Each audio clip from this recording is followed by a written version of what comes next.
All right, welcome back to the Tragedy+Time live stream. This week we've got two new faces. We've got Kellen and Aaron. Kellen's from Chicago, and I met him on TikTok. And Aaron is a local Madison comic. And I almost freaked myself out there because I started hearing an echo there, but I had the live stream up elsewhere. We're a real professional gang. So Tragedy+Time podcast. Let's first meet our guests here. Like Kellen, what's your elevator pitch if you have to tell people who you are? I usually say I'm a human being who lives on the planet Earth, who practices art through the mediums of theatrical performance. I like a lot of words. Elevators are complicated, and usually there's not enough time to explain things in an elevator, but I give good hugs. There you go. I like it. Oh, is this a group of good huggers? Because I'm also a self-proclaimed good hugger. There we go, Aaron. There we go. I like to when it comes to hugging, I started doing this right before the pandemic started, so I don't do it anymore. But like I would notice that like when guys hug, they tense up their body kind of a whole lot. And it's all this got to hold all this tension in your shoulders. So like I would hug them and I would just kind of like lock in, and then I would willfully just exhale and try to let all of the the tension go out of my body. And I would just kind of like lean my weight into them, and they'd be like, I'm like, this is male bonding. I just whisper it. But like, I liked it. I think men need to do that a little bit more. We can get into that a little bit later too. But I'm big on the hey, I just met you, I'm going to give you a hug, and especially if it's a white cis presenting male, I like that long, especially Midwestern men. Oh yes, it's so good. Straight Midwestern white man is the best to give that awkward hug to be like, I'm not letting go yet, bud. And just that whisper, just like, not yet. It's so nice. So I'll usually just gotta go, just relax, man. Just relax. Yeah. Let it go. But I to actually take the question seriously, I would say I'm a performer and a comedian, a writer, used to play a lot of music, and I've been performing here in Chicago on stages like Second City, The Annoyance, I.O., any stage in Chicago where I could get up and do comedy either through sketch, improv, stand-up, the rest of that stuff. I have done it that way. But that's awesome. Yeah. All right, and hello. Hi, Aaron Locke. Woo! Hello. You have fans in the audience already tonight. I know. I see Sarah. Hi, Sarah. So, Aaron, why don't you give us your elevator pitch? Who are you? Who am I? Who's Aaron? But do it quick, all right? Because we got topics to get into. All right. Okay, cool. I'm still figuring it out. Yeah. I'm still figuring out who I am. Not to be that person, but I kind of am. And been moving all around the Midwest. So I kind of cut my teeth in comedy doing improv in Indianapolis.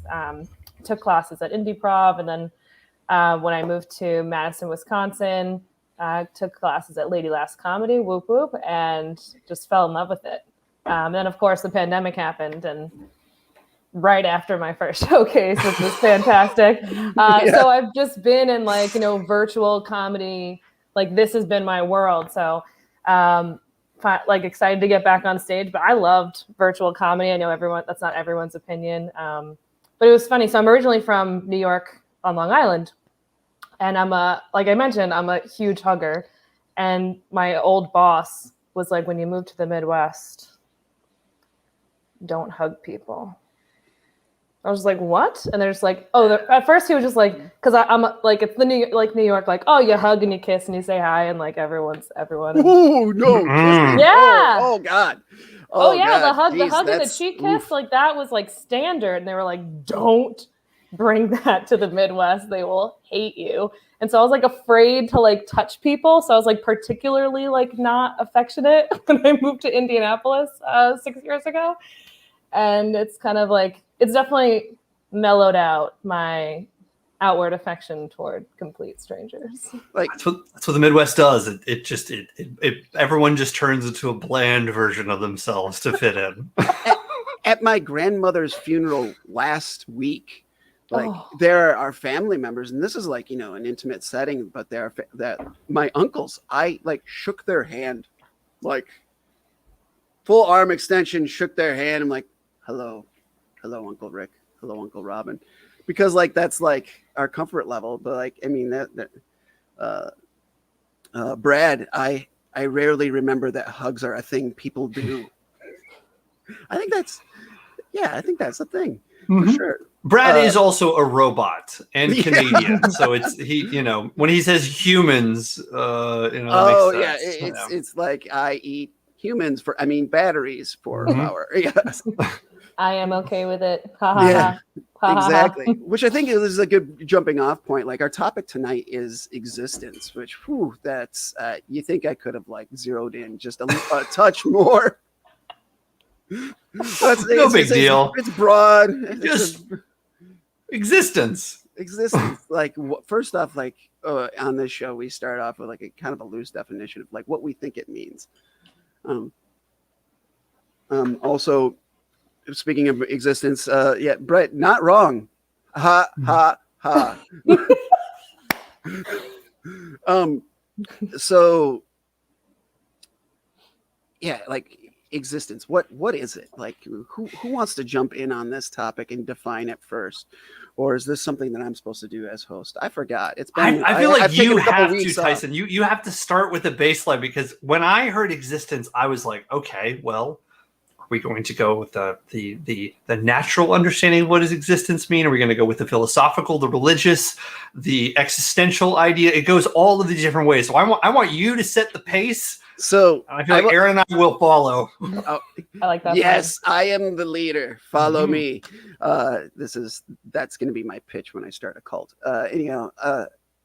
Gang, when I think about existence, I think about like existential. Like that's the nuts and bolts of like what it does it mean to exist. Like I think that like existence is a pretty broad topic, because like we like I don't know what's the I think therefore I am. That's kind of a popular thing that people say or have said before. But I like to think about the philosophy. It's not just like admitting that we exist, but like I want to know the why. Because like I get really concerned with the why we exist or that sort of thing. I definitely am in the range of I do think that I exist. I don't think that I'm like a figment of someone else's imagination. I do believe that like I exist. So like, when you get into the far reaches of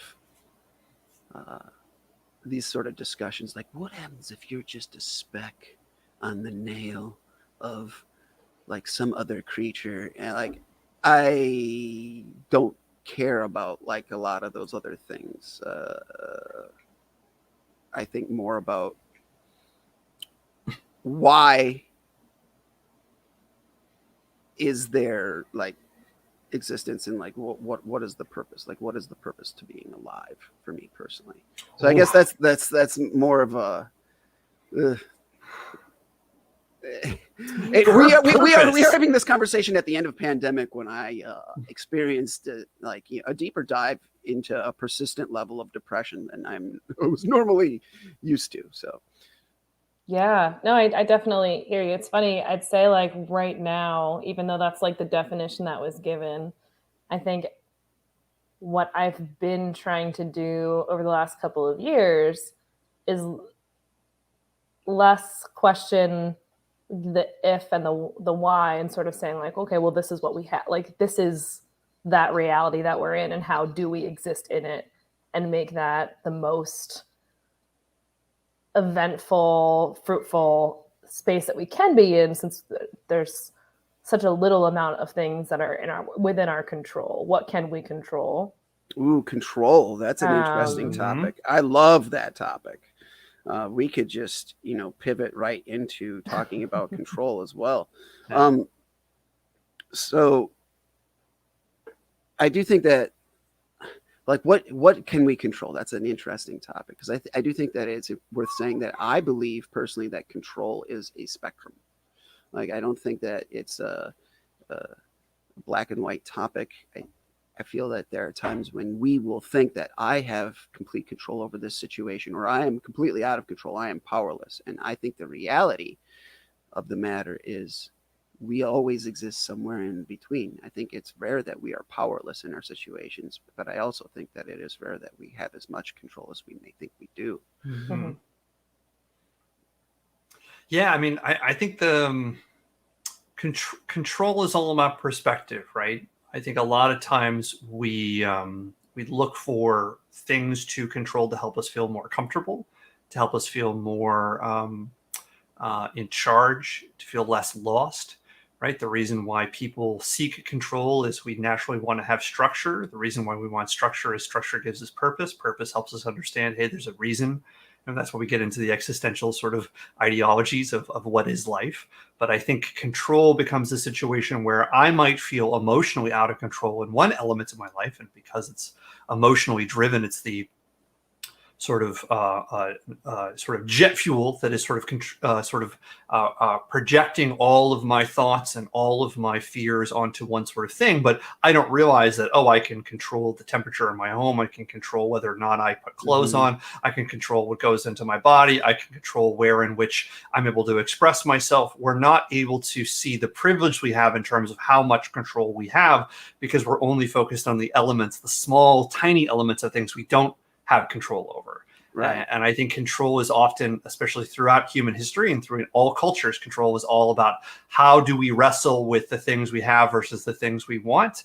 And what is it about the things that we want that we need to have control over, whether that's another person, whether that's an idea, or whether or not that's sort of an idealized version of ourselves that tend to get us a little mixed up here because we can't control things. Definitely. I think that to bookend on that topic is you said I can control the temperature of my home. I control what I can eat and that sort of thing. You mentioned all of these things that you do have control over, even when you feel like you're out of control. I love highlighting those particular details, because there is an element, I think, to human nature in that we will focus on our stressors. The things that stress us out, the things that occupy more of our mind than maybe we want them to, and we'll be dragged into focus, or even for me, a spiral onto those elements, or a hyper focus where I feel like I have this spotlight in my brain and it only is illuminating this one detail. I know that there's other things that exist out in the darkness of in my mind, those elements of reality, but it is hard for me to see them at times. So there is this drive of stress that will kind of affect our perception of control, but I also think that that's one of the reasons why we start asking questions about existence, because I do think that I didn't think about my existence that much as a child. But it wasn't until I started confronting things like personal loss. Yeah. When I started feeling this stress and this drive towards, what does this mean? Or is this a self-focused? Am I worried about where I go, what happens to me? Or is this, man, I miss this person that I lost, or this thing that I lost, and where will I reconnect to that within existence again? When it comes to thinking about existence and that sort of stuff, what would you guys say would be your impetus? What made you start thinking about it? Let's start with Aaron. Yeah. Sure. I actually would completely agree. It was personal loss of a good friend at the age of 16 that I think that was sort of a pivotal moment of sort of my attention on that kind of topic and my own lifespan and what that will look like, as unpredictable as that will be. And so I was sure. 16 years old, that's a great time to get a gut punch on things. You're not dealing with any other sort of life changes. It's let's add who are you and when will you ever see these people again to all of that stuff going on. So like, what was that like? Can you want to jump into it a little bit more? Or like, can you tell us more? Sure. Like for me, I know everyone has different childhoods. I'd say I was hidden from a lot of darkness as a child. Like that was like very, very actively like, not in front of Erin, like not like, let's, kind of keep her over there. So when all of that ended up happening, she's a very close friend of mine, went to high school with, worked at the day camp with, and she got into an accident on our way home from school, our way home from camp, our job, and ended up passing away. And they like told us the next day, like gathered us as a group. And I have these like very vivid memories of that time when you hear kind of the worst news you've ever heard. Like everything's sort of like snapshot. Like I remember like dropping my hot chocolate. I remember like just like these little kind of things. And like, it was horrible. And they're very Italian. So they had an open casket. So not only was it my first person passing, it was my first open casket, and she had been like brutally like bruised. So she was like, it was unbelievably traumatic and awful and sad. And I was like, it definitely changed like my relationship with cars and like no longer feeling safe in them. Yeah. Right, Brad? Yikes. Shit's getting real. But it impact like these big moments of loss like start to impact how you're viewing not just yourself and whether you'll see these people again, but also this like it like takes away a sense of like safety that like you've like naturally had your whole life, and all of a sudden it's like, oh, this is no longer always safe. Yeah. Like, and it kind of just like slowly starts to kind of pick and peel at those things in your life when you start to have these like large losses or huge injuries or stuff like that. So that was like one of the things that like, it's like, there's this scene that plays out in my mind. Like they gather you guys around, you drop your hot chocolate, and like, I can like see you kind of spiraling into the inside of your mind. But like at that point, did you immediately begin to question things that you were taught? Because like you said, you were sheltered from certain or more harsh realities, I guess, in some regards. Those are my words, not yours, obviously. But like, did you immediately begin to question the things that you were taught? Like maybe, I think a lot of like our ideas of existence, especially as a child, are taught to us through whatever religion we may be exposed to. Mm-hmm. So, yep. I mean, I grew up Catholic, but I think one of the funniest things that like kind of looking back on like sounds a little ridiculous, but because of my experience in childhood, like I was saying, like I was 16, that was like the first person that like I knew that had died. So like before then, like I didn't think, I guess on some level, that kids died, like old people died. And so like that was a huge, I think, I mean, like it was a long, long time ago.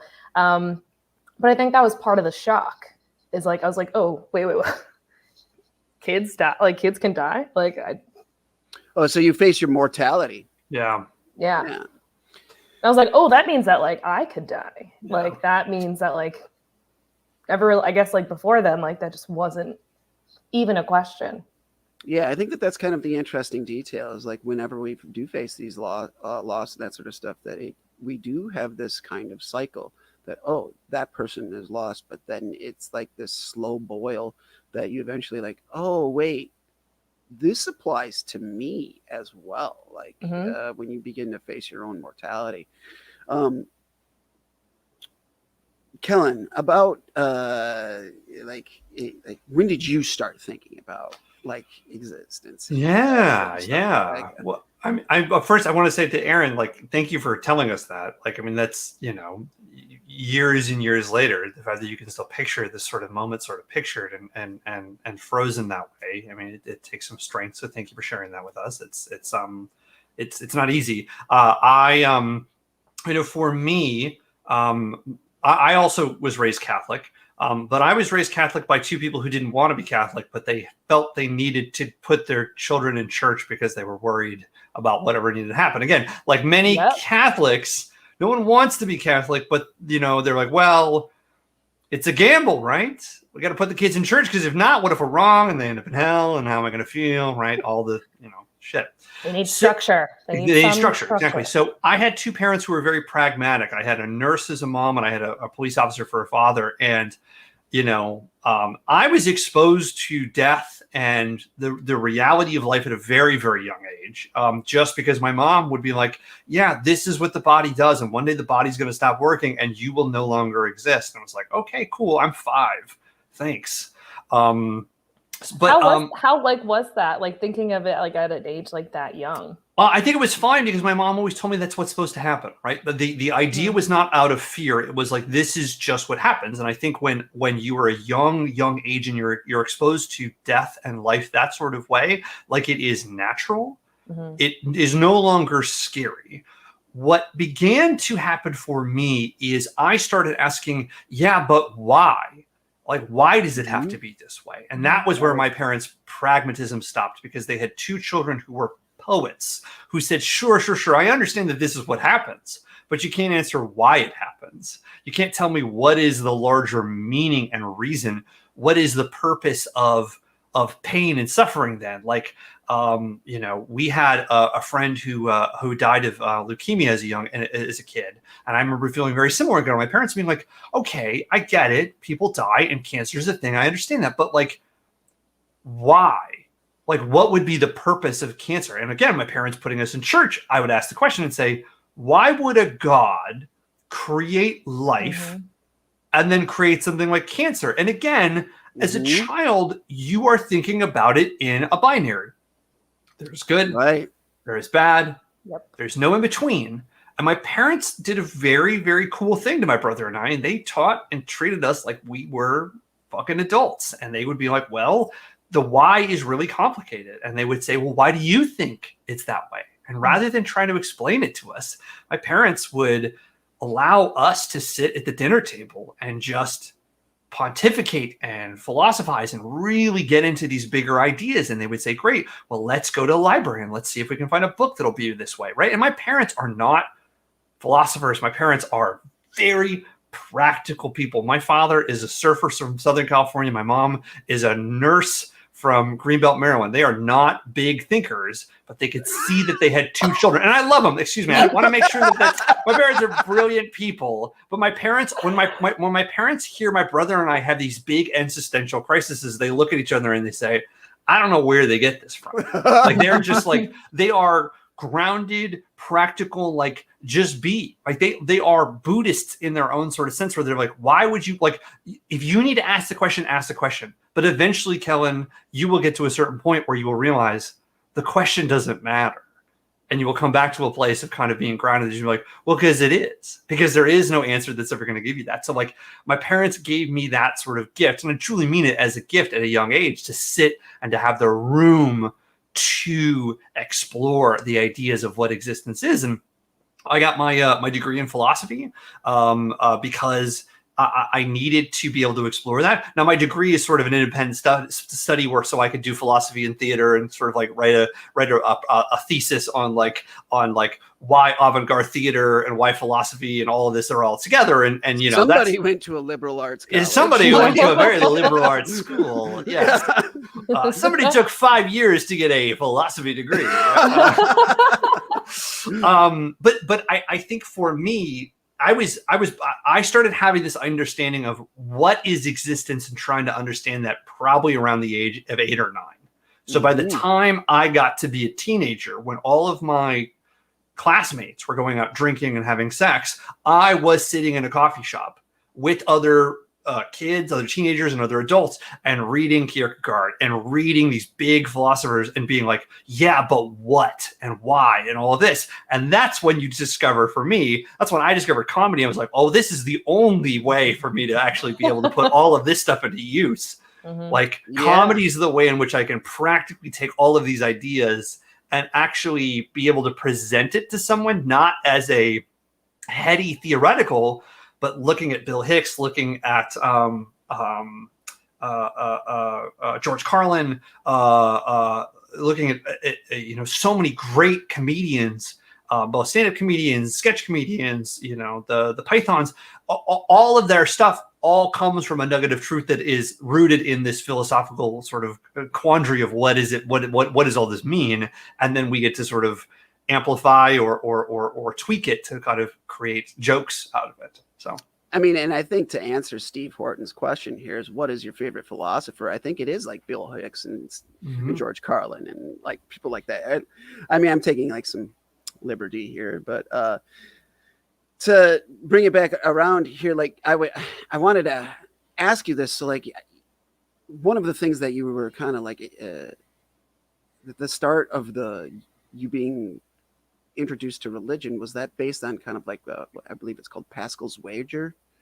It was the or which is basically the idea that like, well, if belief in God like is kind of like, it's very single channel because it doesn't really involve multiple religions, but like if you're just thinking about, should I be Christian or have no religion at all? Well, I mean, it's the fire insurance, right?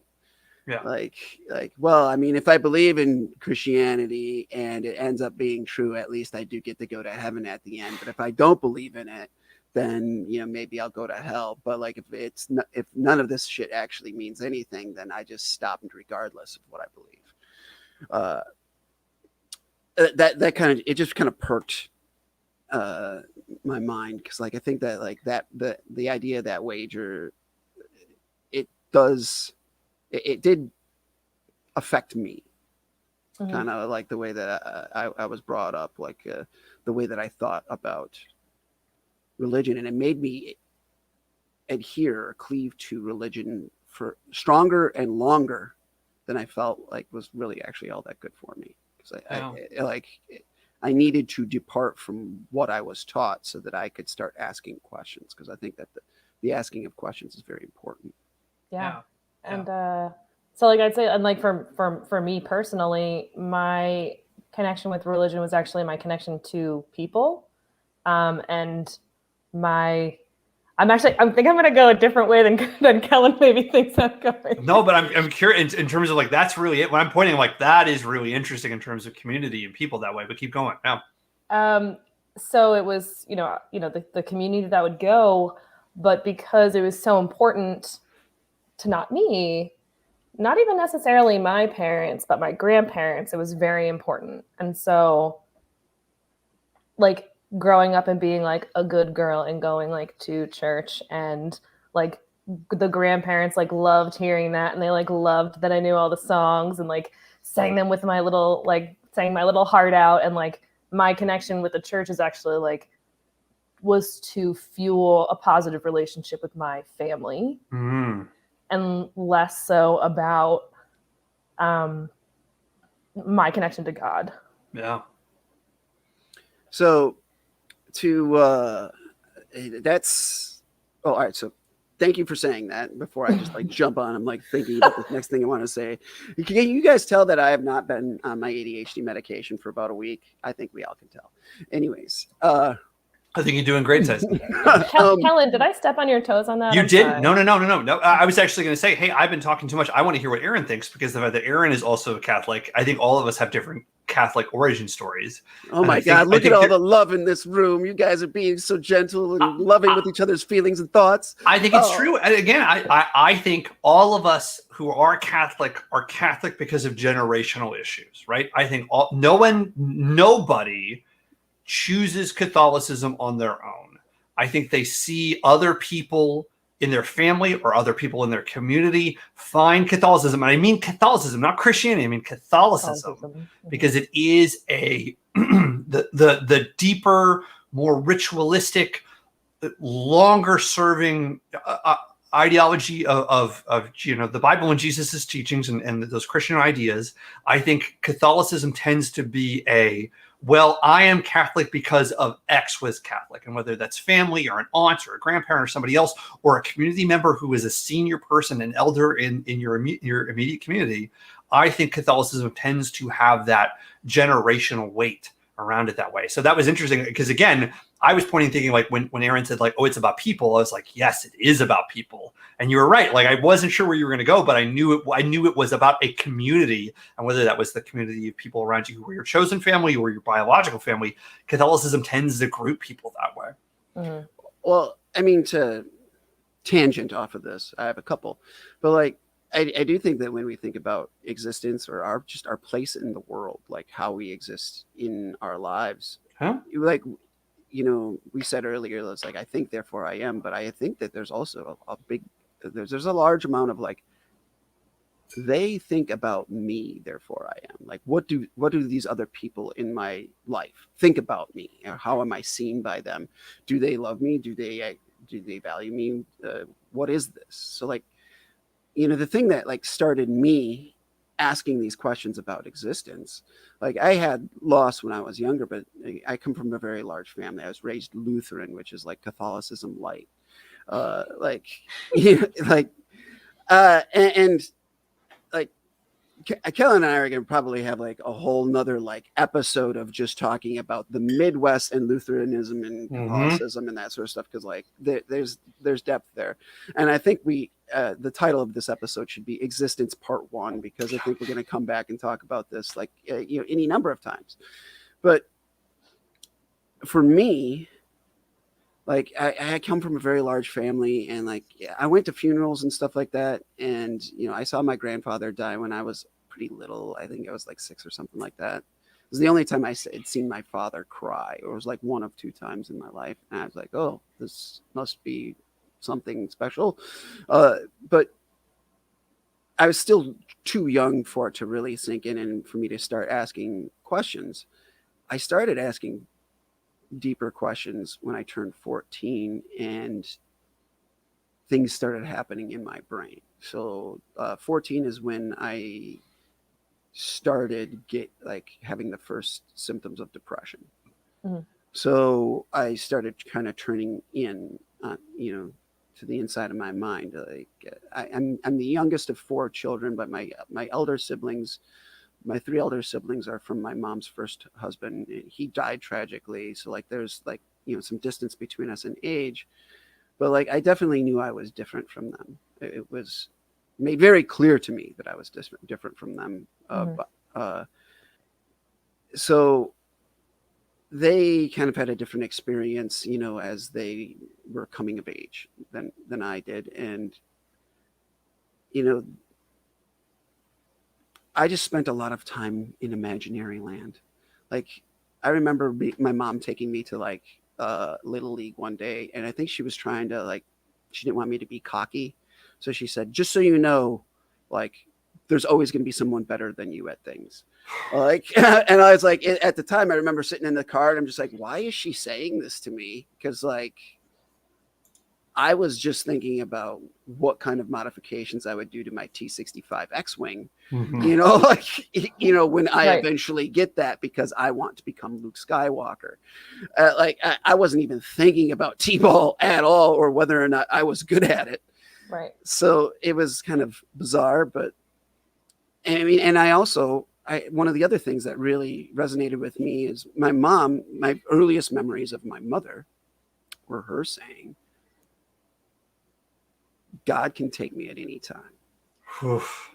That was I remember the first time I heard her say that. I was sitting in the back seat of that same station wagon car, and we were driving to St. John's to pick up my elder siblings from school. So I had to have been in kindergarten because it was half day or something like that, because we were going to get them. We were going to leave on some sort of trip. And like, she just all of a sudden, God can take me at any time. You know, I'm prepared and ready to go. And I think that what she was trying to communicate was that the value of her strength. Like, she put all of her strength in the Almighty. And where I just realized, I was just like, wow, I think my mom is sad. But like, it could have been both, though. Yeah, like, exactly. That's the thing, is that those two feelings exist in the same plane of your mom could be giving up herself to God and to the religion and all the rest of that, and be tragically sad. Yeah, completely. And so like, when I hit 14 and I started these things started awakening in my mind, the loss that I was kind of concerned with was like, I don't really want to be here anymore. Like that was like the symptom that became prevalent in my mind, was a certain aspect of like suicidal ideation. And I was like, I don't want to be here anymore, but I don't know what happens to me if I choose to go. So like the thing that kept me around was this fear. Like I didn't really believe that people who commit suicide go to hell or anything. But like if you have like the 0.0001% times infinity, that still tends to be kind of a large wager, you know, like, because I don't think I was wrong. I don't think that like, if you commit suicide, you go to hell. But like, it's still a big wager. So that was the thing that kept me around in my very like budding, trying to understand what things were, why I was here, and or why I had to be here. Really. Can I ask a question on that? Yeah.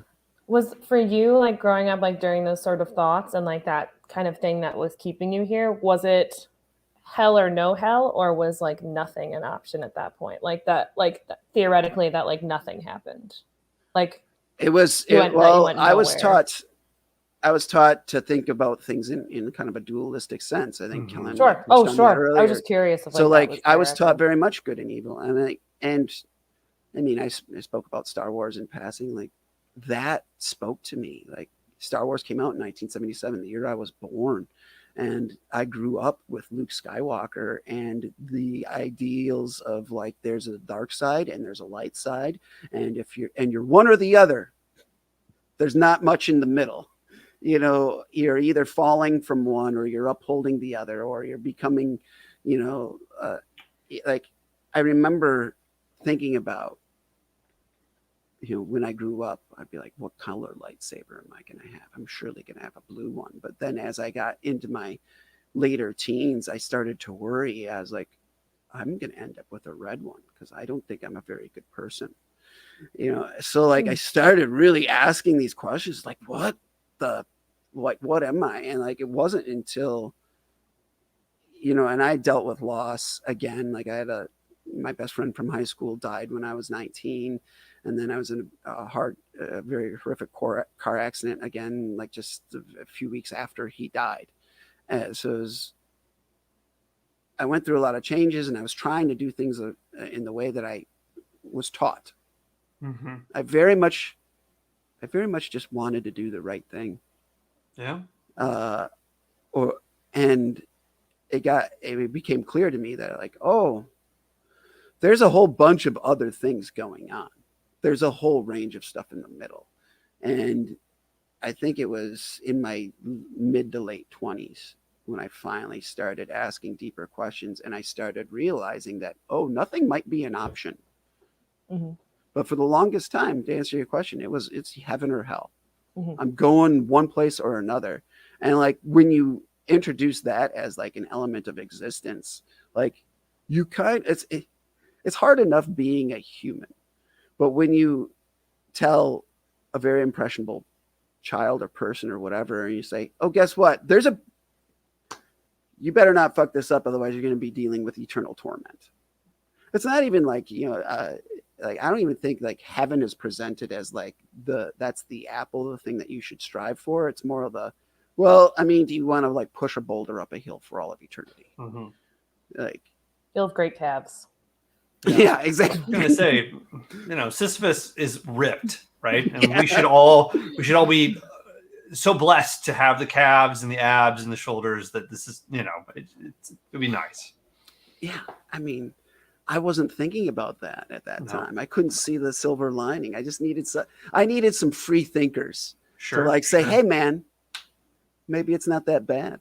Well, I will say this, Tyson. I think this goes back to control, though, right? If we think about religion, right? We think about religion. Religion is about controlling fear, right? We can say that religion is about controlling ideas, but the idea that religion is attempting to try and fight is fear, right? Because if we do not have, and I'm going to say we, not as a Catholic, but I think as a society, like all religions are attempting to try and solve the question of why was I ripped out of the beautiful blanket of non-existence and brought into this world without my choice, without my consent, and then I have to live for however long I live and suffer and go through things and deal with it, and then at the end, it's all gone.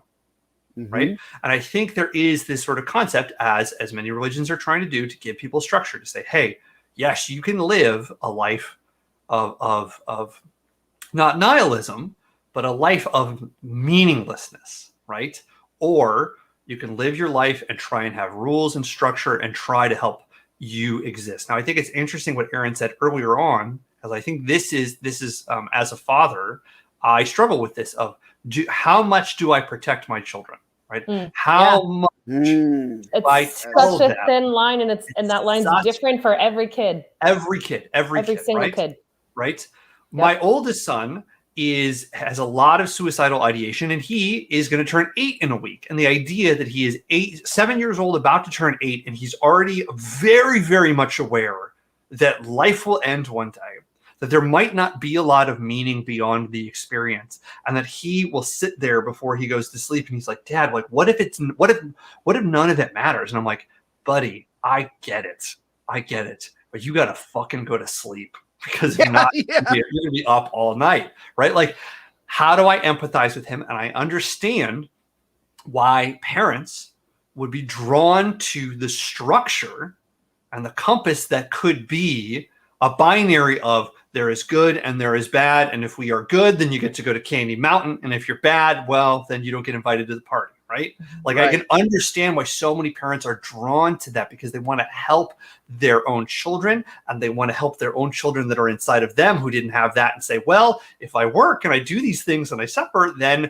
maybe I'll get invited to Candy Mountain and then it'll all be worth it, right? Like, and that's every religion. That's not Catholicism. That's every religion is like, hey, let's just try and be good to each other here. And maybe at the end of this, there might be something there for us.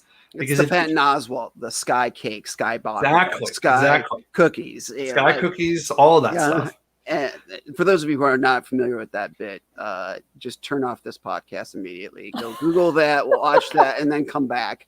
We'll still be here. It's a short bit. It's amazing, but it is.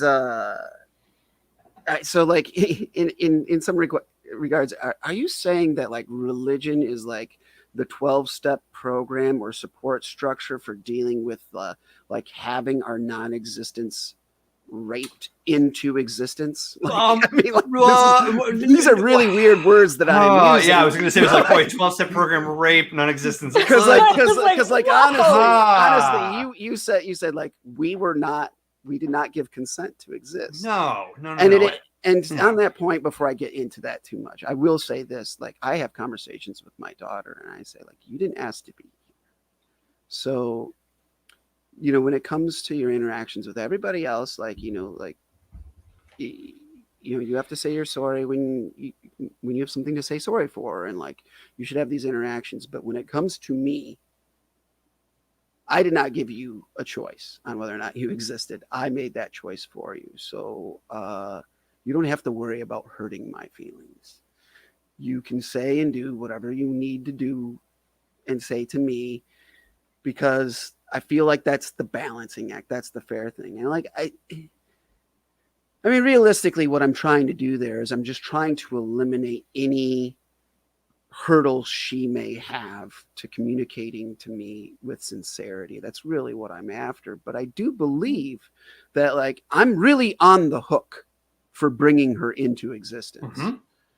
You know, like, and it is one of the things that does add to my existence, because otherwise I get pretty, well, dark in regard to like what this fucking is. Aaron, you seemed like, when I brought up kids, you seemed like you had, like, in terms of that fine line. Like, what is your experience that way? Because I don't know if you have children or not. I don't know how you feel about kids. And yeah, I personally at this point don't have kids. Still a question I'm answering, you know, continually, whether or not that's going to be the right choice for me. but it's actually it's interesting because I think just look like I was a camp counselor, so I have spent a lot of time with children. I babysat like a ton of my friends have kids. So wait a second, why were you a camp counselor? Oh, because I wanted the hard-hitting questions. Because I think I wanted money and I wanted to make out with the camp boys. Well, okay, well that's a good reason. All right, because I was wondering, beautiful reason. Were you programmed into it? I mean, like I would make out. Oh well, the place I went to, I went there since I was 5, and then like every single summer I went there, and then like made these incredible friends. Had a great relationship with the camp, and then was a counselor in training, counselor. And then I did like one of the specialist gigs. So you wanted to? It wasn't based on expectation. Initially, it was, this is where you live during the summer. Like this is where my parents put me. But then eventually it was like, I have fun here. I enjoy these people. I enjoy working at a sports camp and being active. And I don't know, I liked it personally. But so even thinking about really little things that you're teaching kids and whether or not they're able to absorb them at the time that you're telling them. So like there very well could have been a moment where there was loss earlier than that moment, whether I absorbed it or not, to understand it to a capacity that it really stuck with me. It didn't. So it's, so do I have that memory? No. Could it have happened? Sure. Probably not. I feel like, but I think like that was my ability. Like I had the capacity at that point to really understand what was going on, how that's going to impact the people around me and myself, and then the way I would look at things in the future. And like, with every person that's going to be like with you, with one of you guys, I think it was much younger. And the way that it was explained to you was explained in a way, at least the way it sounds, you were able to digest it at a young age. Where for me, it was a little bit more like kind of like quick punch to the gut. Now you're here, without a lot of preparation. And like, I don't know, I think it's just really interesting. So would I have been better off having that conversation earlier on? Would that conversation have been also traumatic? Like in the way, like Tyson, you were mentioning, like your mom had sort of brought it up to you, which I think we all had a little bit of like not a giggle, but like it was a little like, oh God, that's intense. Like she said it to me repeatedly, by the way. Right. And like even Brad was like, oof, like yeah. And so like that. Like, even a robot went, yeah. And even though like it's a similar kind of message to like what Kellen's mom was teaching him, is like, people die, da da da da. It was it was done in such a different context, with a different lesson, and like who's in charge, like so that it feels like, even though it wasn't like super. Like, I wouldn't know if you would call that like, how would you actually, maybe I'll put it this way. Would you classify like that moment as like maybe a little traumatic, or like, because it's something that, So it's my first memory of my mom, and it's a traumatic one. Yeah. And so like just looking at the two of you, like, I didn't have the conversation, you know what I mean? So like you guys both had a conversation that you both are not in control necessarily. Your bodies are in control. Or for Kellen, it's your body's in control. And for Tyson, like God is in control. Yeah. And like that message being delivered in like such a different fashion, depending on like who you are as people. Like Tyson, who knows? There could be a kid out there who like that message is just like, got it, mom. Like up to God. And like with Kellen, be like, oh my God, my body will fail me at any time. Like, you know what I mean? Like it's just, it is completely different with who it's said to, what it's said, and like all of these other factors. It's hard to know what that's going to look like, kid to kid, parent to parent, like direction to direction, how it's told. It's just, sorry, I didn't mean to ramble, but like, you're making great points. making great points, and I'm doing this because I have a tangent thing that I want to say. So like I'm just trying to remember what it is. So continue going. No, that was kind of, it was just, that was the thought, Kellen, that I had of every single kid is different, and like everyone. It's interesting. Also, the comment, Kellen, you were making is like, well, you know, this is what my parents did. Like, I don't really know how to get, like, I'm trying to figure out what to do with my kids. And I feel like such a commonality or a common place with parents is well, this is what my parents did, and this is how I turned out. Do I do the same thing or do I do it differently? And I feel like there has got to be this like cyclical moment of like harsh reality. Now, Tyson, like that harsh reality impacted you. So like that's going to impact how you do it with your kid. But maybe when they grow up, you weren't harsh enough. And like, so like when they then have kids, like they may end up doing it a harsher way, or, you know, another, like, so that's something I'm also thinking about as well. Well, I mean, like when it comes to Parker, like I'm not too worried about it not being harsh enough, because like she's been introduced to loss kind of like regularly and consistently throughout her life, so she's pretty good at it. And like we frame a lot of things in a sense of a dark humor. Like the kid's gonna end up kind of twisted, but that's okay, like in a good way. Like I'm teaching her how to exert control by just making a choice to laugh about the things when like then, which brings us back to an earlier topic of like, you know, Kellen was talking about like the thing that kind of got him going on this is like the mixture of all these things was comedy, right? Like it's where a lot of these topics can meet. I do want to say this in the element of like one of the things that stood in my mind and stands in my mind to this day, and it informs my belief structure, what I relate to as existence in my reality, is this element of what you were kind of touching on. Is like, you know, each kid will take this stuff differently. It's not just kids; it's people. It's how we relate to people, and I always, once I started asking myself questions of like, well, is there nothing, or is there something, and is the something good and evil? Is it heaven and hell, or am I standing on the edge of the void, looking into non-existence? Like, what is it? And one of the things that leads me in one direction. So, like right now, when I look at existence, there's a big part of me, like intellectually, that is like, I think it's meaningless. There's a part of me that is fairly nihilist in that regard, where I'm just like, I think that this all could just be my brain and chemical signals, and I'm interpreting it, and none of this matters beyond me, because like, you know, I'm here for a moment, and then I will be gone, and then I will be forgotten eventually. Like, it does humanity have value? Like, I think when people talk about like, oh, our existence, you know, they're talking about humanity, and like, or like the planet Earth is going to end. I'm like, no, it's not. The planet Earth's going to keep going around the sun for a long time. Whether or not humans manage to continue to survive on the planet Earth has not been decided. But the Earth is going to just keep going around. It's matter, and it exists in the universe, and there are physics that act upon it. Whether or not it supports life anymore, I don't care. Like, I don't necessarily think that like, I don't know. I mean, what I truly believe is like, I believe in the church of I don't know. But what I can say is that when I talk to people, that I feel something, a connection. There are times when I am connected to some people more than others, or I will have an intuition.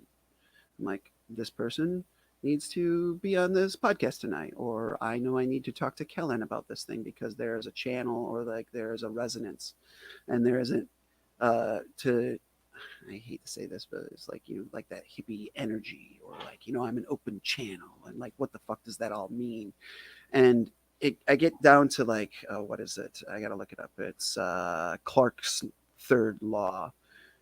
Like, any sufficiently advanced technology is indistinguishable from magic. So like, I think that there is this energy that is between people, that it exists between some people and maybe not others. And that is the thing that makes me believe that maybe existence is more than what we are, and that maybe there is an almighty or some sort of higher power that connects us together, and that there is a great mystery that may unravel at some point in time.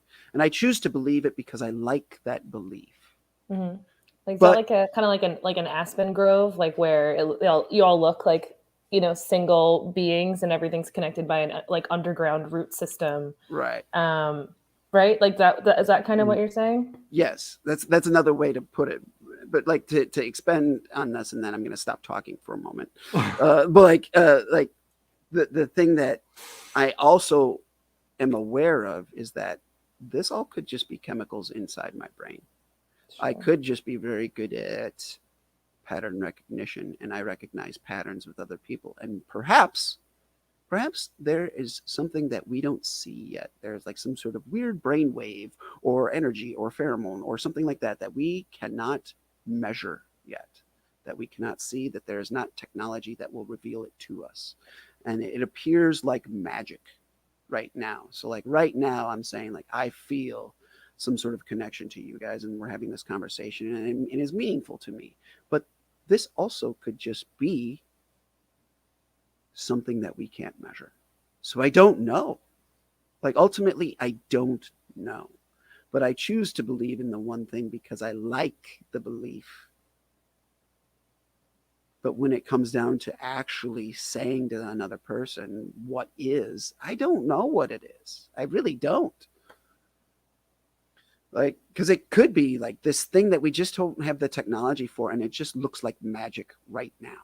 Mm-hmm. But like maybe someday we'll have the spectrometer that's like, oh yes, the thing that we have said that is God or some sort of energy connection to another person or blah, blah, blah, blah, blah, blah, blah, blah.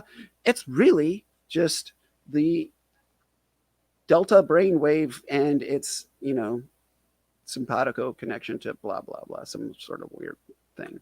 And yeah. No, I hear what you're saying. I really understand exactly what you're saying.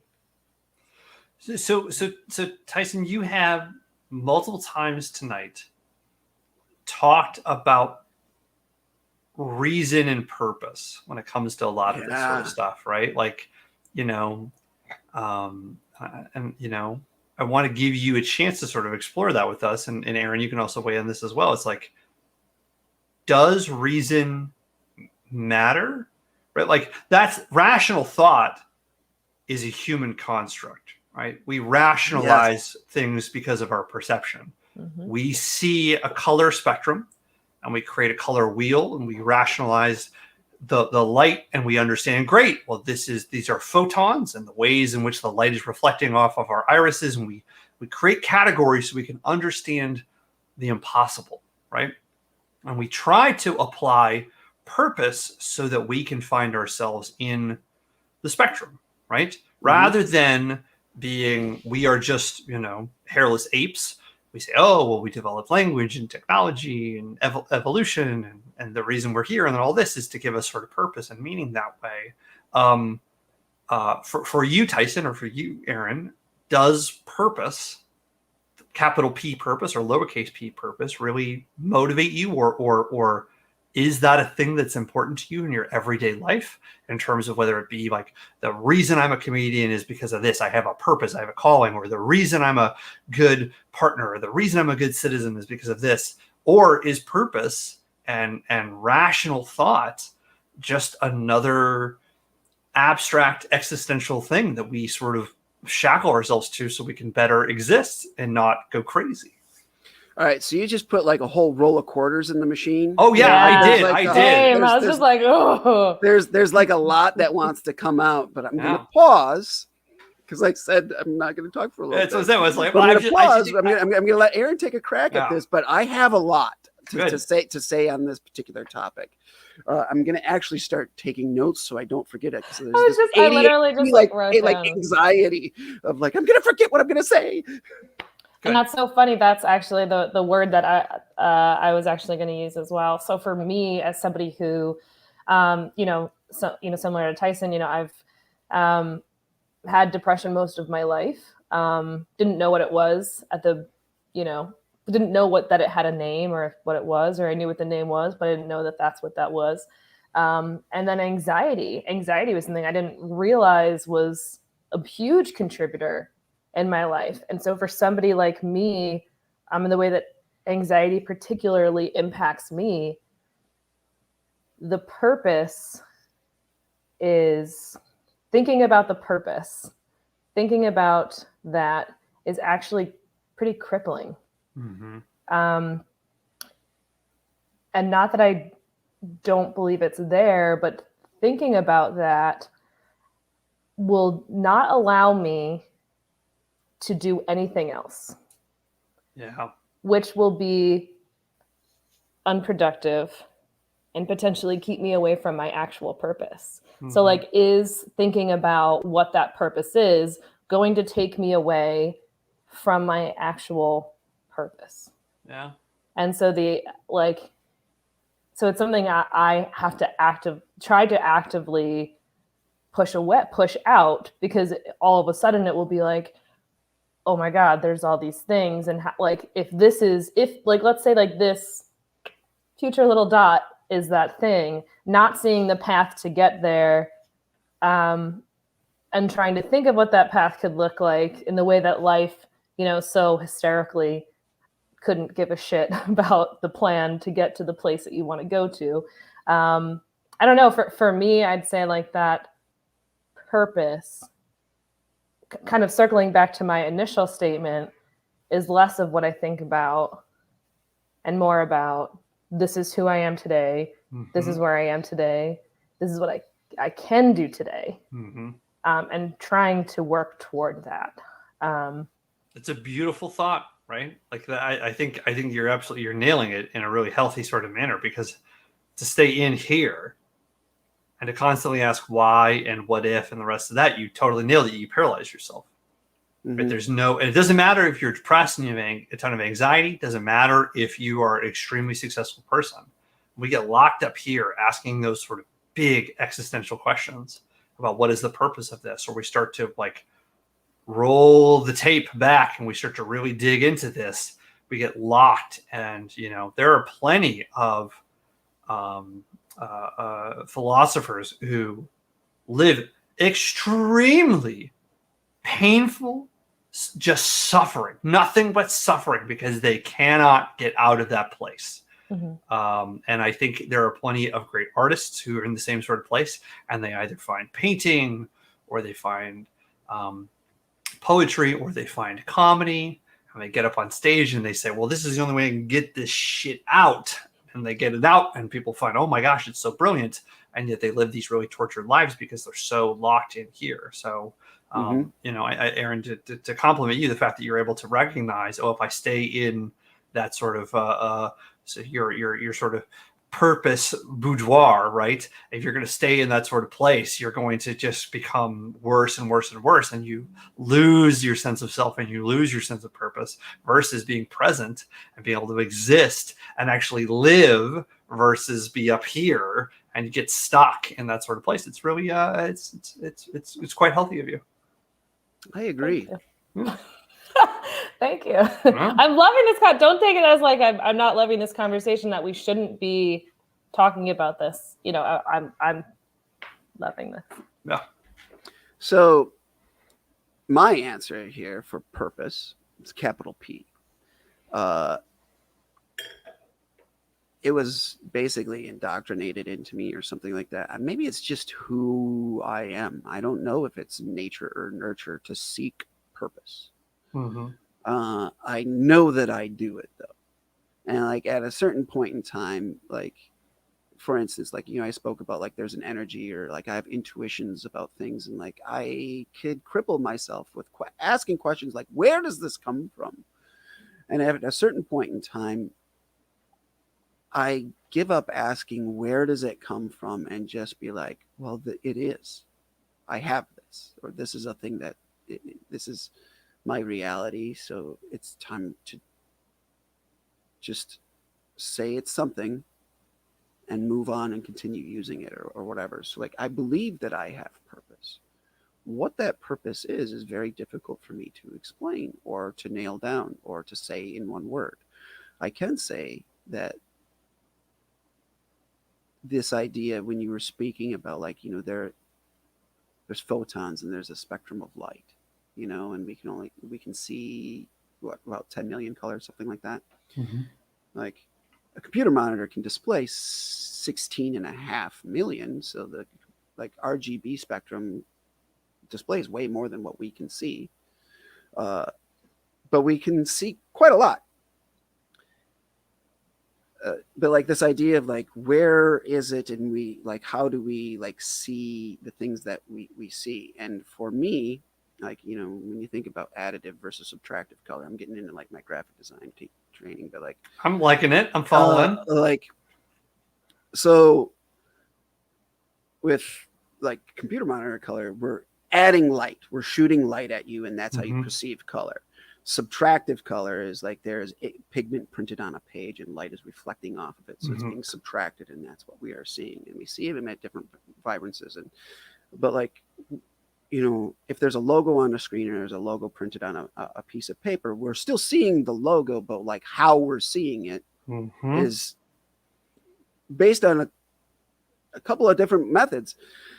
So, but like, I know for me, and like trying to see what my purpose is, like I think about it like from like in an artistry standpoint. So like, I draw, like I'm a trained artist. I was a professional artist for a while. I still love to create art.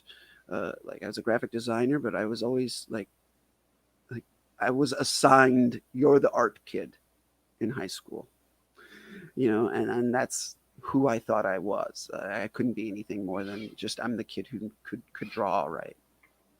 But there's this method in drawing where like you will look at your subject to draw it, and you can draw the positive. So like, I see your face, so I'm going to draw a circle, and then I'm going to draw your eyes. So I'm going to draw like a pictograph of what your eyes are supposed to go.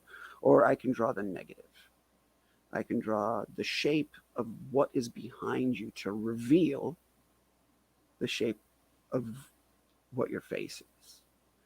And like a lot of the time, when I know that I can stop and I can draw the negative space instead of the positive, that my drawing becomes a lot more accurate, because instead of making these quick leaps into it's this, let's move on to the next topic, I'm just going to draw a football shape and that's going to be an eye. But if I draw the negative shape of what your eye actually looks like, the skin around it, to reveal what your eye shape actually is, that I get a more accurate picture. It's more pleasing to me. So like, when I look at my purpose, I don't really know exactly what it is, but I can tell from the negative shape around it what it's not.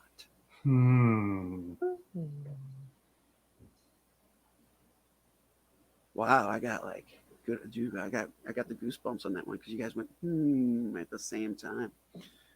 Is that the energy? I kind of love that statement, because I think a lot of the way that I identify myself it's based off of the things that I'm not, because there are some things that I still can be, or might be, but there are some things that I'm very strictly not. Does that mean that I'm all the things inside? Like, that's the things that I'm not? No. But is the possibility there? Yeah, sure.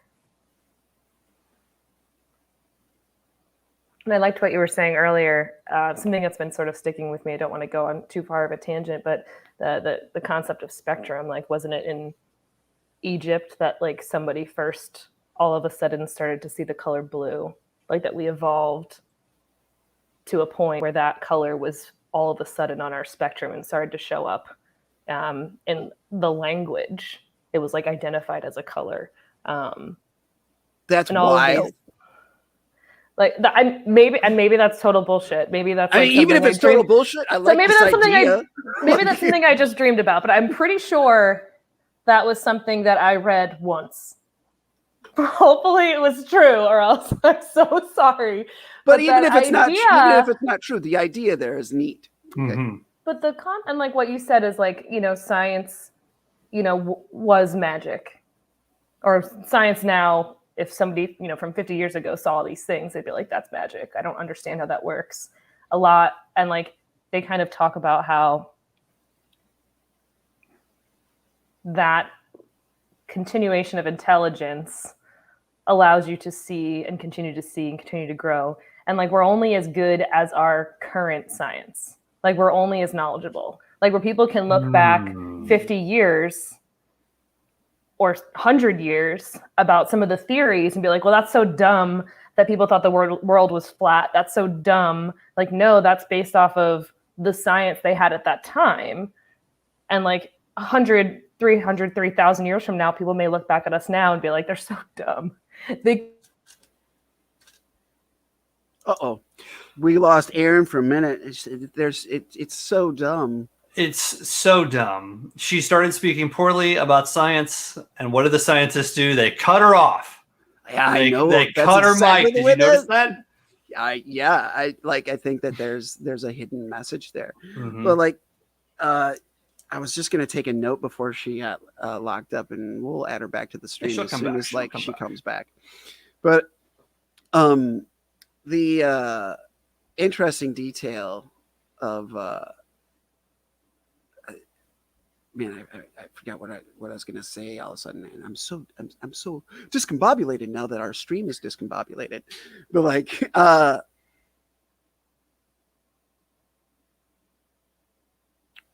we spend a lot of time trying to figure things out, and like Aaron was talking very glowingly about like, like we are in the range of science, right? Like science will reveal, and like at one point in time we were dumb or whatever. But like, there's this line about nobility that nobility or being noble is not being better than another man or something like that. It's being better than your former self. Yeah. So by that kind of definition, is humanity or humanity's existence, is it noble because we do continue to improve? Oh, Tyson. Well, if we're going to look at this in a philosophical ideology, Aaron, welcome back. Welcome back to the show. We'll catch you up on where you left off. Oh my God, I'm so sorry. My AT&T just like such a dick. Well, AT&T didn't like what you were saying about science. Yeah, that's what they said. They cut. They're like, nope, pull the plug. Oh my God! Imagine if AT&T was behind stopping us from elevating to that knowledge base to be able to see our inner human connection. That's true. AT&T doesn't want us. They don't want us to connect this way. They're like, no, go watch the Justice League director's cut, and here's HBO Max, right? They all need us to get our own cable subscription, because if I was connected to Tyson, I could then just look through him to his TV, and I wouldn't need to get cable. This is brilliant. Exactly. And like, here's the other way that we know that AT&T is evil, is because their logo is the Death Star. It is the quintessential symbol of the dark side. Yikes. So... Sorry, I didn't mean to interrupt what you guys. You're great. You're also great. Kellen, you want to catch Aaron up? Tyson just dropped an egg, by the way, talking about nobility, and was talking about this idea of to be truly noble. What Tyson just to butcher the quote is to not judge others, but to judge yourself, right? To this idea of like. So I'm gonna look up the actual quote. Yeah. But this idea is humanity noble, and I went, whew, because it's a big. I feel like that needs to be like a whole nother. It's a big one. It's a doozy. It's a doozy. So right, if we're nobility, right, is a nobility is a. When we think about our sense of nobility, we have to understand the cultural definition of nobility comes from a Western ideology, right? So we think about this is what nobility means, because nobility, let's say for another culture, might look very, very different, right? I don't think nobility is connected through humanity. Tyson, let's hear that quote. Here's the quote. It's from Ernest Hemingway. There's nothing noble in being superior to your fellow man. Yes. True nobility is being superior to your former self. So Yes. this idea of like seeking growth and being better. And like the reason that rang in my mind is you were saying that like we're like science. Like we would look back, we're like, oh, primitive man was like they were so stupid, but we're so smart now. But like, so that brought on the question: humanity, is humanity noble? Because we are we improving? Are we superior to our past existence as a creature, a race, a species, a thing?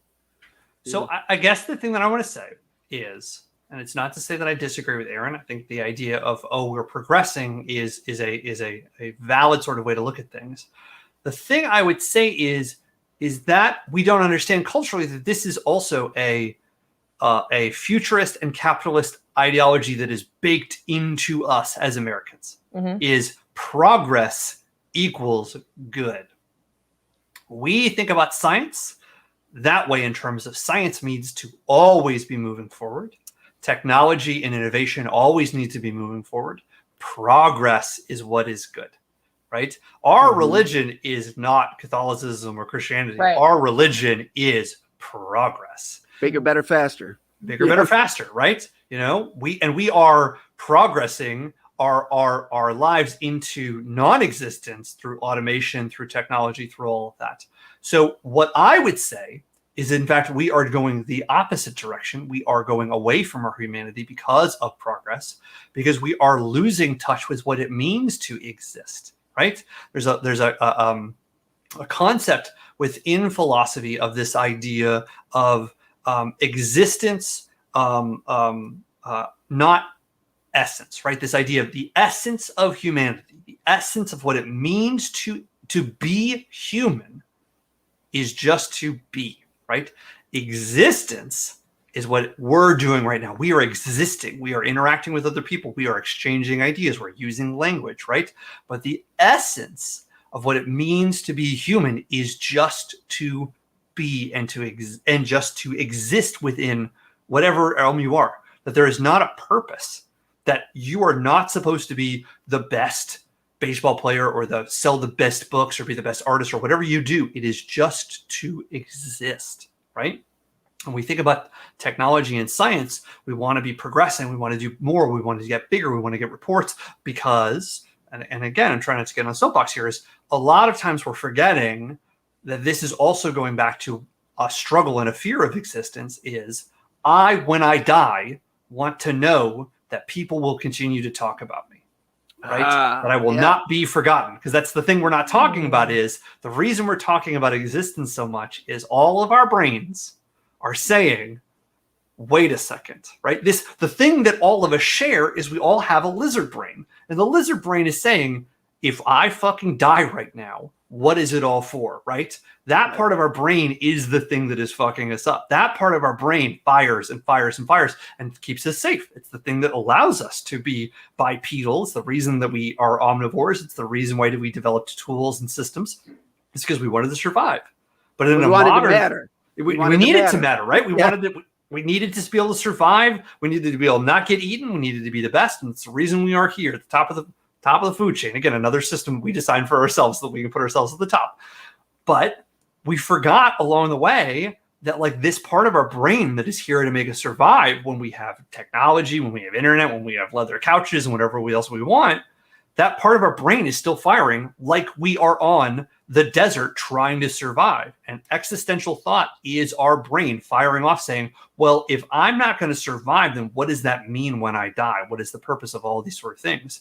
And so we have to create lessons and morals and all these things to say, well, the reason I want to survive is I want to be remembered, right? The ego is not a natural thing. The ego is a way for us to define what this voice in our head is that tells us, I need to be the best. I need to make sure that I make as many babies as possible so that my children will live better and their children will remember me and I will never be forgotten, or I'll write a book, or I'll go and do whatever I want, or I'm going to start a war and I'm going to make everyone believe in me. Like the reason we do these terrible things or the reason we do these amazing things is because we have a part of our brain that hasn't evolved with us to remind ourselves to say you have to survive because if you don't survive, you're going to die, rather than just being able to say, in fact, just being and not doing anything and just existing is the most valid way you can actually be alive.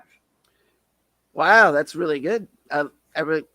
I like that. Wow. I talk to my daughter a lot about like, hey, when we talk about language, instead of pushing things to one side or another, let's think about what's in the middle. Like finding like I think you're talking about equilibrium, or like finding the middle ground.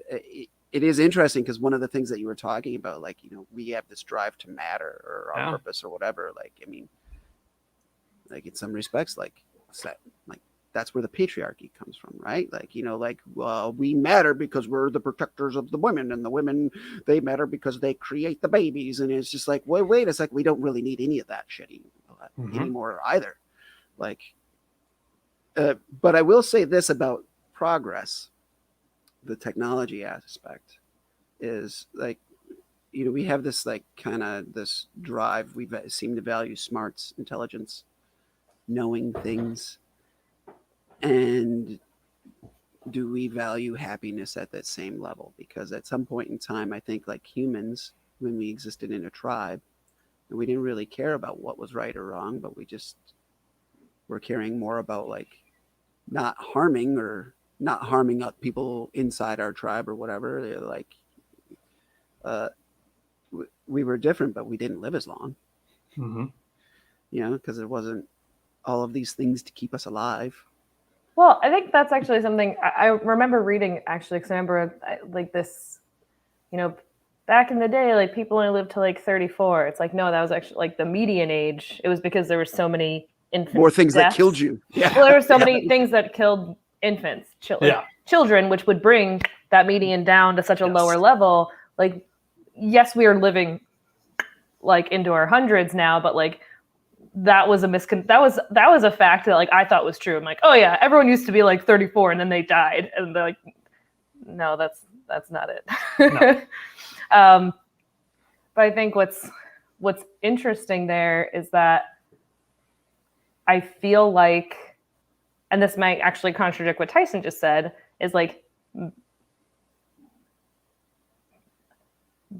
I feel like back then the longevity of your people, like your offspring, your tribe, was so important that outside, like there wasn't like peace and harmony because you were continually fighting others for your continued existence, and to make sure that you and your people were moving forward and not them, or maybe them if they're not dicks, and like. Well, yeah, right. Like we're talking kind of like Maslow's hierarchy of needs, right? In like, if you don't have food and water security, and like that sort of stuff, like you don't really have these higher thoughts about like, oh, what should I accept these other people? It's just smash everything that isn't helpful, and then make myself secure.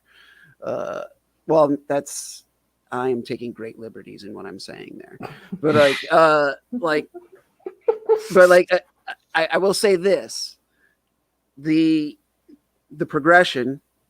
progress has personally helped me, because now that like we can have existential thought, we're not just like, to quote Patton Oswalt from the reference from earlier, we're not just like, a big barbarian walking around with a club saying, "Oh, I'll have rape for dinner," like to rip off that line. Instead, now we are having existential thought and the wheel and all this other shit.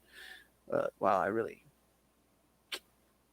encapsulated a lot of stuff there, but I know the person I started off with as, I think of Tyson from a time before, is very simplistic, very concerned with right and wrong, and like what I was told was right and wrong, and I did a lot of wrong things that I thought were right. Like I was homophobic, and like without things like the internet and being exposed to other people and thoughts and ideas to expand. Oh no, like being accepting and, having my concept of, let's not worry about what's right and wrong. Let's worry about like accepting people and finding some common ground. Like, I don't think I would have had that without the internet. Or maybe I would have, but I definitely think that the internet helped it. Yeah, I feel that way about traveling. Yeah. So traveling, exposure to other people, internet exposure to other people. I think that's the commonality, because I was kind of isolated in my youth, I think, as well. Sure. So exposure to other thoughts, people, ideas, and accepting instead of doing the like the fear response of like smash the things I'm afraid of. It should accept the things that I don't understand. Seek knowledge. So now to simply have a semi-philosophical conversation, I'm going to take a viewpoint that I don't agree with. Okay. Please. Okay. Couldn't we all agree, though, that the technology that allows us to fly and to travel, the technology that allows us to see into other worlds via the internet, via knowledge, is a point of there's no ethical basis to it because there's a privilege to it, right? Travel is something that certain people get to do, and they get to see that. And again, Aaron, I'm not judging you. I love traveling. So we'll be very, very clear. I'm going to judge Aaron and Kellen. It's okay, guys. I'm super privileged. Yes. But I just also want to say, like, the internet, right? We think of the internet, we think about knowledge, right, as a extremely open sort of place, but it is not. You need to have technology literacy to be able to use it, and you need to have money to be able to pay access to get to it. You need to have a computer or some sort of portal to be able to access this. These are privileged things that we have that allow us to have this better understanding of our world around us. And there is something to be said about that, of saying, well, there is, because we come from a certain culture that has progressed more, that we have certain sort of financial or cultural things that have allowed us to have these stuff, but not everyone has. And there is a philosophical dichotomy that way to say, well, if I can have these things and I can better understand myself. Yes, Tyson, you're absolutely right. You're able to justify it to say, hey, had I not had the internet, I probably would have been a much more boxed in sort of person. Aaron, if I hadn't traveled, I wouldn't have been able to understand how diverse and how wonderful the world is. But there is an inverse of that, of saying, well, why do I get to do these things, right? And this is the philosophical debate about saying, well, if we as a human race should all have these things together, right? If equality and equity is in fact the natural state of things, not everyone gets to do these things. Not everyone can do these things. No. And yet there is, and this is the other thing that, God, that just religion gives us in such a beautiful way.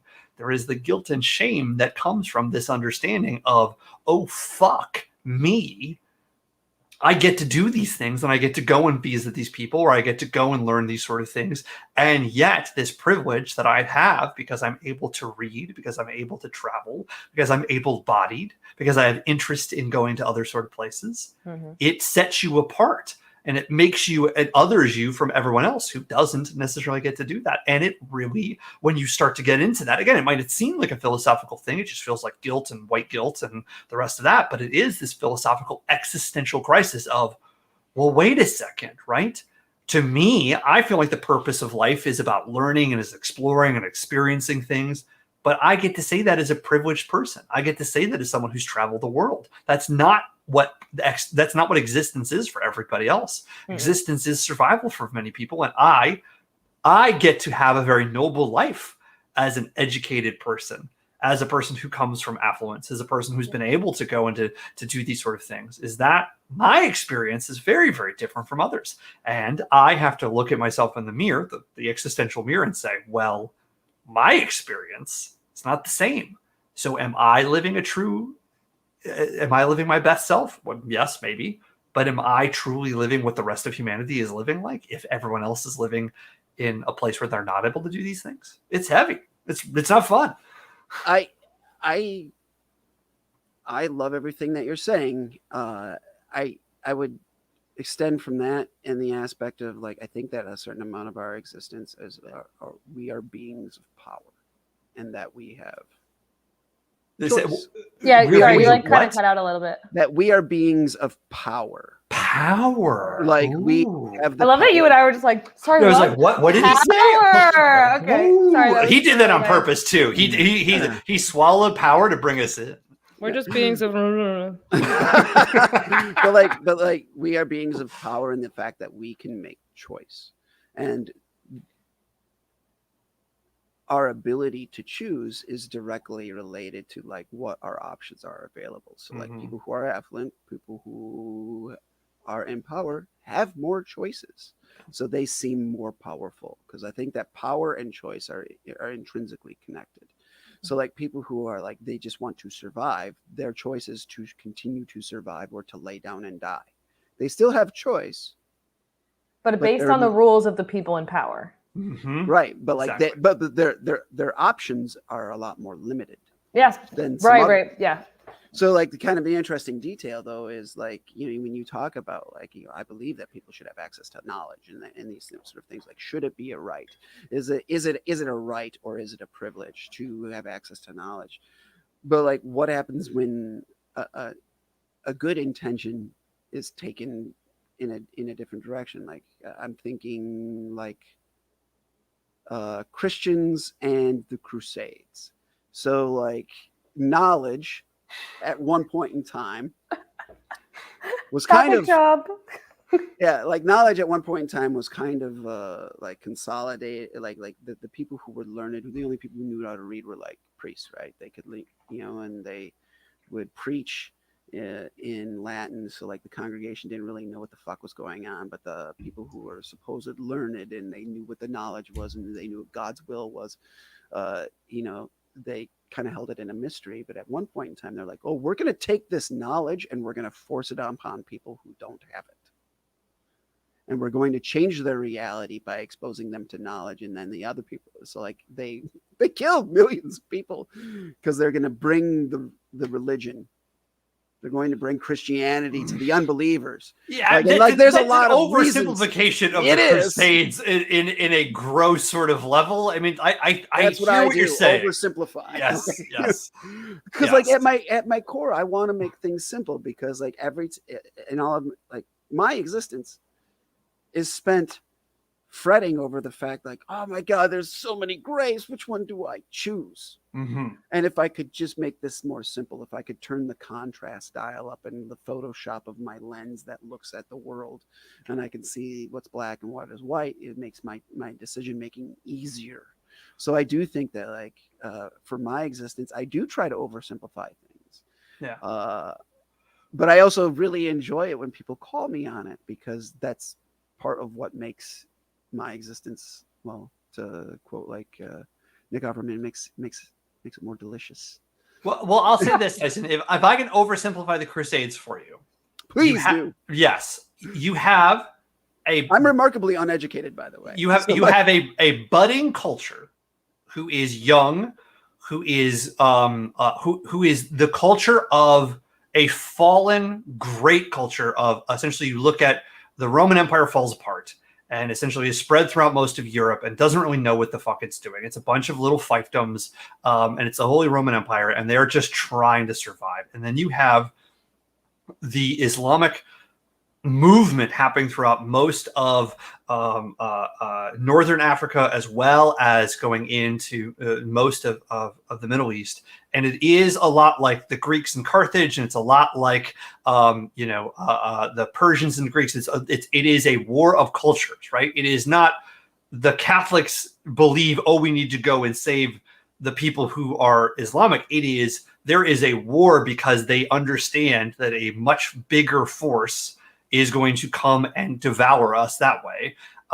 Just like most of what has happened in Europe and the Middle East for centuries, right? And so the reason there has been 7 or 8 different crusades, has always been about 2 ideological ideas fighting against each other for supremacy of a small portion of land, right? It goes back into this idea of tribes, right? There's only so much room.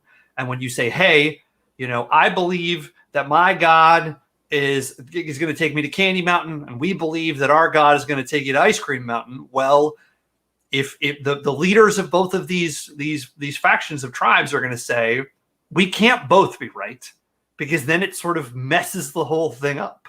So we need to go and we need to smite the people in this other place, because if not, then other people are going to realize that it's all bullshit, right? Which brings us back to the whole question of existence. Is it all bullshit? Yeah. So, Aaron, any thoughts? Is this our closing? Are these our closing statements? Yes, this might be like the joke of the night at this point. Is like, yes, existence is all bullshit. That's what we have discovered. But I don't think any of us actually believe it. No. But like, we are at an hour and 35 minutes, which is well over the amount of time that I have allotted for this, and we can continue to go forever. Yeah. Well, I mean, until one of us quits breathing or like our internet cuts out. And like, I definitely misstated things there. But anyhow, we can go for a while more yet. That's a much more accurate statement. Man.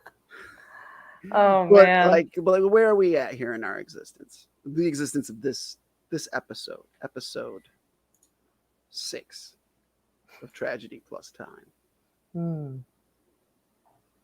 I'd say for me, and this may, and it's funny because I was thinking about kind of my answer before about continuing to, or trying to move forward and just continue to exist within my reality without questioning it too much, which will then end up crippling me. And a part of me, not to start another conversation or anything, but was also thinking like questioning things, and, in a lot of different ways, in a lot of different forums, like that's how you'll continue your knowledge base. So like, is it lazy to just exist and to not question it?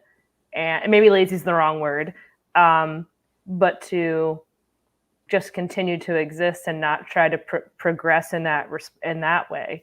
I don't know. I think for now, I'm just going to keep trying to fucking exist. Mm-hmm. True. So I'm neurodiverse, ADHD. The way that my brain works is odd. I am prone to, I don't have a quiet mind. My mind is on all the time. It is constantly running. I think it is one of the comorbidities that I have with people who experience anxiety. Like, I don't experience anxiety like others. I just have a very active mind that never shuts up. And I think that is like a resonance. So I think when you're talking about, like, I set deadlines for my time to make decisions. If I don't have some sort of deadline pressure, nothing ever gets done for me. I'll just continue to think until it's like it's time to move forward. Your audio's a little bit low. All right. So like, essentially, I think I need deadlines for thought. Otherwise I'll just sit and think. And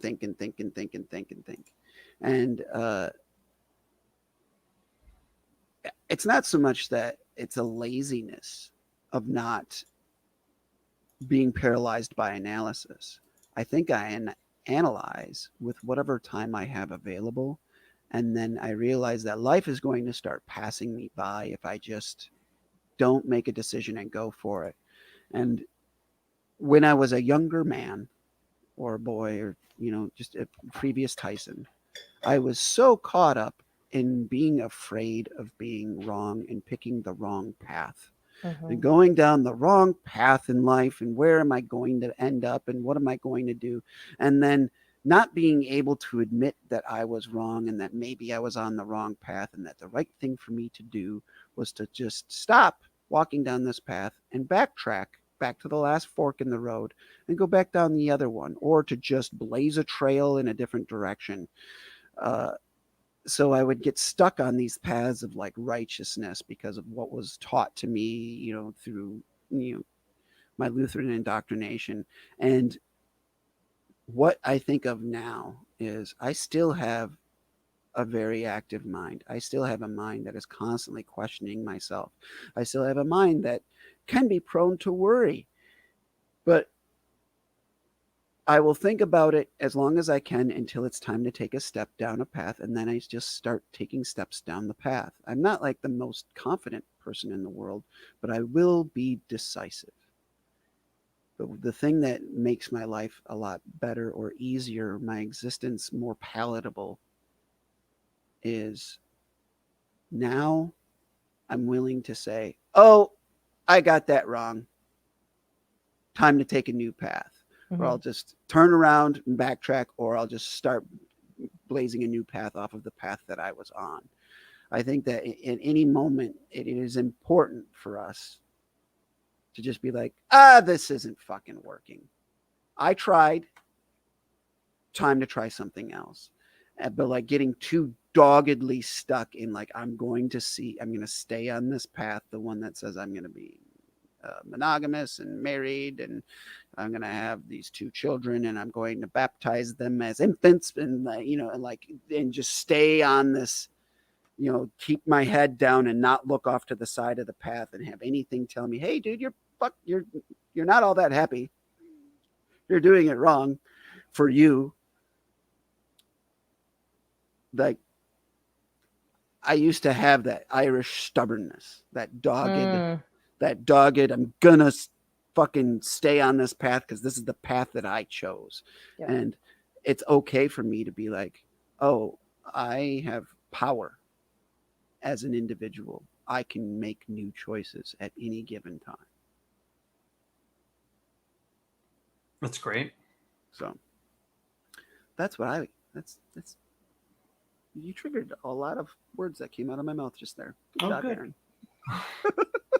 Good job, both of you guys. Like, I've loved this discussion so far. So, like, Kellen. I think I brought 2 quotes to answer this question because I knew we were going to probably eventually get to it. The first one is from Carl Jung, and it's, as far as we can discern, the sole purpose of human existence is to kindle a light in the darkness of mere being. And to me, that feels poetic. Yes, poetic. It's hopeful. It's real. Like, you hear that and you're like, yeah, like that. I feel that, right?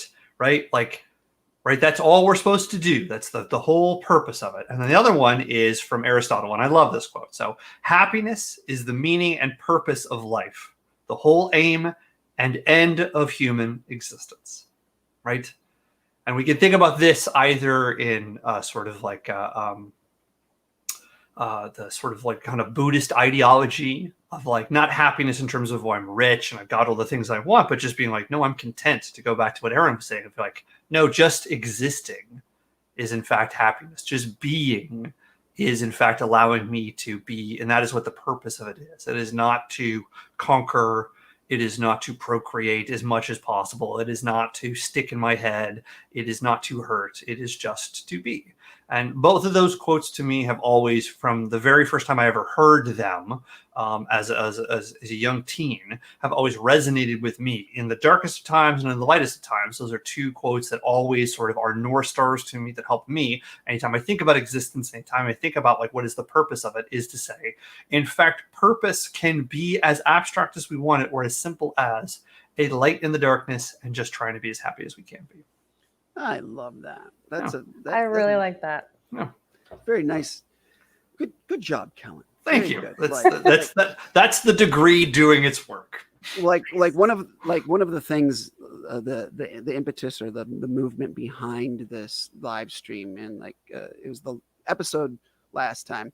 I said this to Jared. I said, we're going to talk about serious things, and I'm sure going to joke about things too. But like, I'm here to have a discussion about these different details because I don't have the right words to describe everything that I mean. And if that becomes like the thread that binds these episodes together, is I'm looking for the language to describe what it is I really feel and think. Well, then huzzah for me. Like, but like, because like with TikTok during the pandemic, I had the screen name Upbeat Nihilist for a while because it was like short and punchy, but I definitely wanted to encapsulate this idea that I think that life's kind of meaningless, but I also think that life is much better when I choose to be upbeat, when I choose to take some joy in what it is I am doing. Otherwise, why the fuck am I like? Why do I want to live a life of pessimism? Or like, even if I think that thing like what Ecclesiastes or Solomon is like meaningless, so says the teacher, all that sort of shit. I like the idea of we get to choose. I mean, I'm not discounting real things like depression and anxiety, because like we don't get to choose to not be depressed, because like that's a thing. Yep. But we do have power in those, and even in the moments of a life where like your nature is to look at the darkness, because that's very much my reality. But I know that there are moments when I can look at the light, and I enjoy it. And even if those moments are few and far between, that's okay. It's okay for me to just be fine or just be whatever.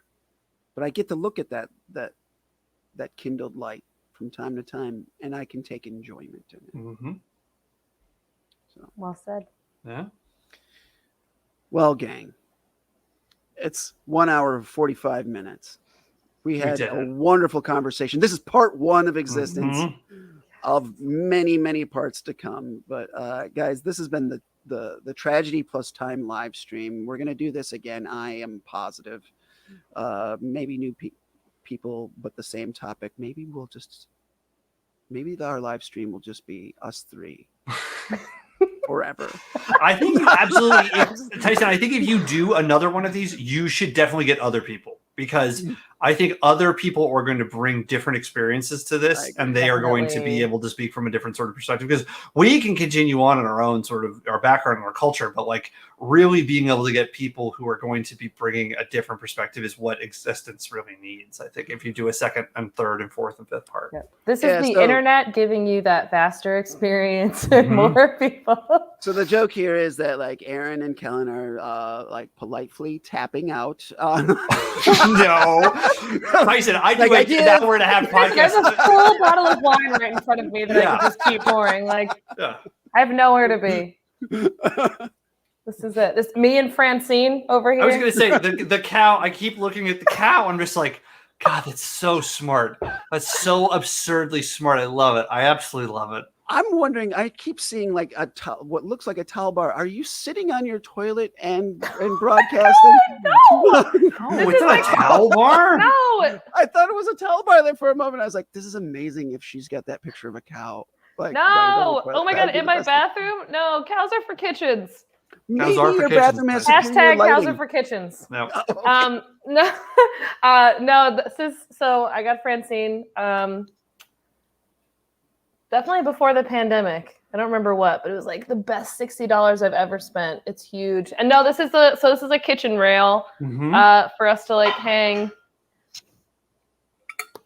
pots on. Some beautiful Calphanon or all-clad pots and pans. I think these are all clad. Yeah, they're nice. all clad. Oh, very nice. Very nice. That's right. Wow. Thank you, wedding. Spare no expense.